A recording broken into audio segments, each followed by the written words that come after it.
Nanded police की local crime branch ने छापामार कार्रवाई के दौरान गैरकानूनी तौर पर लाए गए तलवारें, खंजर पर मबनी हथियारों का जखीरा बरामद किया है।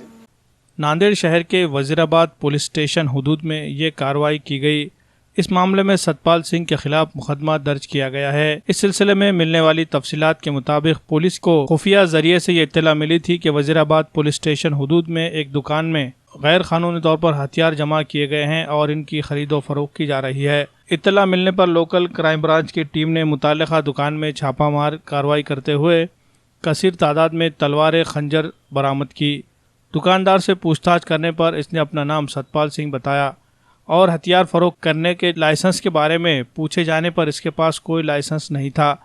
पुलिस ने तमाम हथियार जब्त किए और इन्हें वजीराबाद पुलिस स्टेशन मुंतकिल किया गया। पुलिस ने सतपाल सिंह के खिलाफ मुकदमा दर्ज कर लिया है और मजीद तफ्तीश की जा रही है।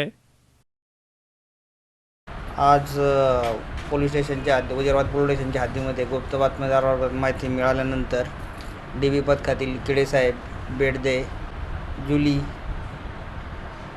संतोष बेलू रोड आणि आम्ही असं खाजगी वाहनाने रवाना होऊन गुरुद्वारा चौरस्त्याच्या ठिकाणी एक धार्मिक साहित्य विक्रीचं केंद्र आहे, त्या ठिकाणी छापा मारला। त्या ठिकाणी हत्यारे मिळून आले। दुकानदाराचं त्याचं नावगाव विचारलं असता त्याने सतपाल सिंग जसवंत सिंग रॉय असं नाव सांगितलं। त्याला तलवार हत्यारे विकण्याचा परवाना विचारला असला तर तो नाही, मी शीख समाजाच्या लोकांना विकतो असं सांगितलं। त्याच्यावरून ते सर्व साहित्य जप्त करून पोलीस स्टेशन वजीराबाद येथे गुन्हा दाखल करण्याची प्रक्रिया चालू आहे। छोटे मोठे मिळून एकूण 23 तलवारी आणि खंजर आहेत।